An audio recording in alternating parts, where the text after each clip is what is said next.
ბონის კულტურის სახლი ნათელი მაგალითია იმისა, რომ საქმე არ კეთდება და ქალაქში მშენებლობა გაჩერებულია. განაცხადა ერთიანი ნაციონალური მოძრაობის ბათუმის მერობის კანდიდატმა გიორგი დიასამიძემ. ყველა უამინდობის და წვიმის დროს, რაც ასე ხშირია ჩვენ ქალაქში, სამწუხაროდ, კიდევ უფრო მეტად ნადგურდება ის ადგილი, სადაც ამდენი ბათუმელი დადიოდა, ამდენი ბავშვი ეუფლებოდა თავის საყვარელ ხელოვნების სხვადასხვა სახეობას. ამცეხა ეს არის ალბათ კიდევ ერთი გამოხატულება იმის, რომ საქმე სამწუხაროდ ქალაქში არ კეთდება და ქალაქი არის გაჩერებული. კულტურის სახლში დაზიანებულია იატაკი და ჭერი, დაბზარულია კედლები. ბოლოდროინდელმა უამინდობამ სახლს სახურავიც გადახადა. გიორგი კირთაძის თქმით, შენობის შეკეთების მიზნით ტენდერი აჭარის განათლების სამინისტრომ 2013 წლის 6 მარტს გამოაცხადა, თუმცა მისი თქმით შენობაში არაფერი შეცვლილა.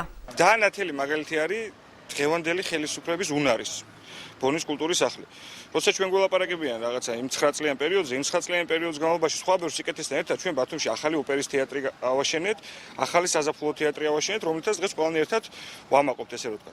ამ მთავრობამ დაიწყო ერთი საქმის კეთება. აი ამ ტრადიციული ისტორიული, ძალიან კარგი ბათუმელებისთვის საყვარელი არის კულტურის ცენტრის რემონტი, ესე რომ ვთქვა და წელიწადზე მეტია გასული და ეხლა ხედავთ რომ უარესღეშია ვიდრე იყო. ფაქტი არის ერთი.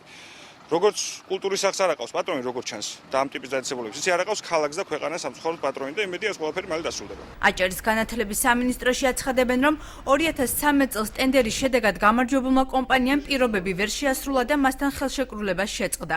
ლადომ გალობლიშვილის განცხადებით, ახალი ტენდერი უკვე გამოცხადებულია და გამარჯვებული სავარაუდოდ 20 ივნისს გამოვლინდება. 2013 წელს ვინც ახორციელებდა აღნიშნულ სამუშაოებს, იმ კომპანიასთან მოხდა ხელშეკრულების შეწყვეტა.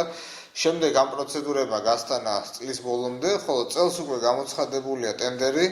დაახლოებით 20 ივნისისათვის გვეყოლება გამარჯვებული და აღნიშნული ობიექტი ექსპლუატაციაში შევა მიმდინარე წლის ბოლომდე და აღიჭურვება ახალი თანამედროვე ინვენტარით. მინისტრის მოადგილე პირობას დებს, რომ შენობის რეაბილიტაცია წლის ბოლომდე დასრულდება.